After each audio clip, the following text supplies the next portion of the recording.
Hi, I'm Rob. And I'm Rob. And this is Ask Rob and Rob. Hello everyone and welcome to Ask Rob and Rob, the show where you get your questions in and we do our very, very best to answer them and provide some value. And hopefully we can keep that trend up with today's episode, but before we do, let's just remind you how you can get involved and get your question in on the show. Yep, all you've got to do is leave us a voicemail with your question, and you can do that in two different ways. You can call us on 013 808 0035 and leave us a message there, or you can go to propertyhub.net/ask and do it that way instead. However you choose to do it, make sure you get your question in, just like Mohammad has done.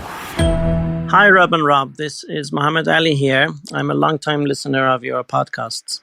Now I have a question for you. I've recently acquired £50,000 worth of the bounceback loan scheme for my business, for my limited company.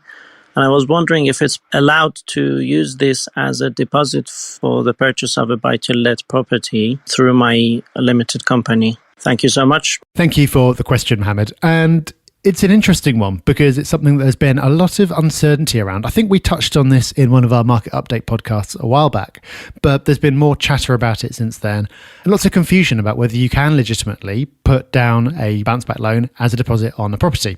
So people have looked at the wording of the agreement that you sign when you take out one of these loans. There are some people who swear that you can. The wording means that it's absolutely fine to use it to buy property with. There are others who say, no, that's a pretty motivated reason of it, and actually you can't. Personally, I've not looked into it in a lot of detail, but I'm coming down on the side of it's probably not what it was intended for. The other issue that you're going to have is that lenders always want to know where your deposit is coming from. And if it's coming from a bounce back loan, will you have trouble getting that mortgage through? I imagine you would do. But people are doing it. I've heard stories of people doing it. So that's a choice you can make. Another angle that's potentially quite interesting is using it to fund a refurb, which seems to me like a less grey area kind of way of putting those funds to use.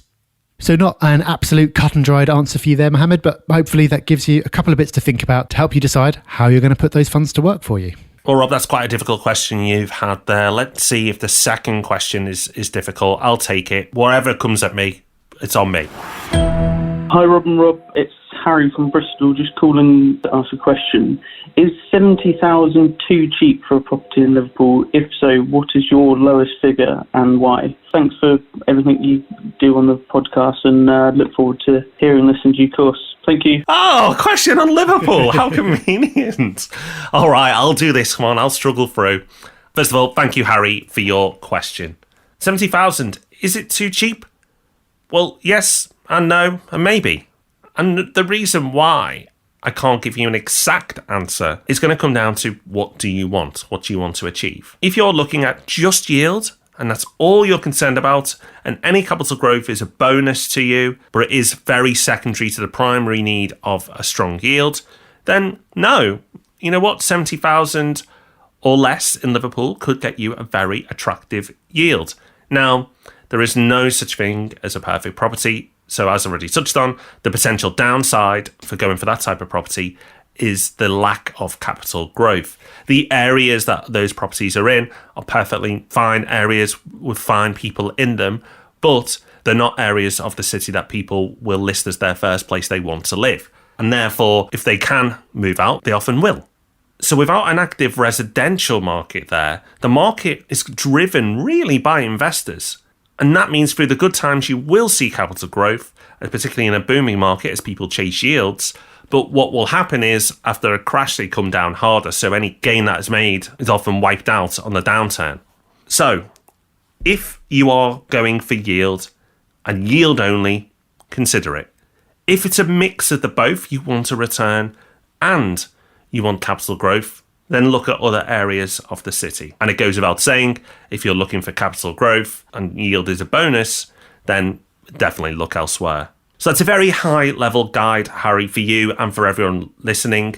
But when you go into a city like Liverpool, the temptation, if you're not from the city, is go, wow, Liverpool, I'm hearing great things. Let's just go for the cheaper end of the market. I'll just get in there. But if you can afford to spend a little bit more, go for the better stuff. Personally, if you're in that middle camp of the mix, Liverpool will give you a great return right now, even the really good stuff in the really good areas. So if you can afford that and go a little bit higher to get into that price point, then I think you'll be in a great spot. Liverpool is one of our cities that we're really championing at the moment, and not just because I was born there. The affordability ratios or the investment, it's got a lot going for it. But you have to pick the right stock in the right areas. So hopefully that gives you something to work with. Good luck with your search, and do let us know how you get on. So there you go. Thank you, Mohammed, and thank you, Harry, for your questions. And do please keep them coming. Remember, you can call 013 808 0035 or go to propertyhub.net/ask. And we look forward to answering your question very soon. But even sooner than that, we look forward to joining you for the Property Podcast on Thursday. So we'll see you then. Bye-bye. Bye-bye.